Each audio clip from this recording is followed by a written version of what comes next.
ಮಾಡೋ ಯಾರಿಲ್ಲ ತಿಳ್ಕೋರ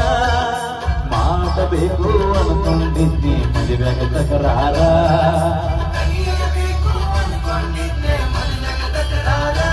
ಎಲ್ಲಿ ನೋಡು ನನ್ನ ಬಿಟ್ಟಿನ ಎಷ್ಟಾಗತಿ ಉತ್ತಾರ ಹೊಂಟ ಹೋಗುವಾಗ ಕೇಳತೀನಿ ಕೊನೆಯ ಸರತಿ ಹೊಂಟ ಹೋಗುವಾಗ ಕೇಳತೀನಿ ಕೊನೆಯ ಸರತಿ ನನ್ನ ಪ್ರೀತ್ಯಾಗ ಏನಿದ್ದ ಹಂತ ಕೊಡ್ತಿ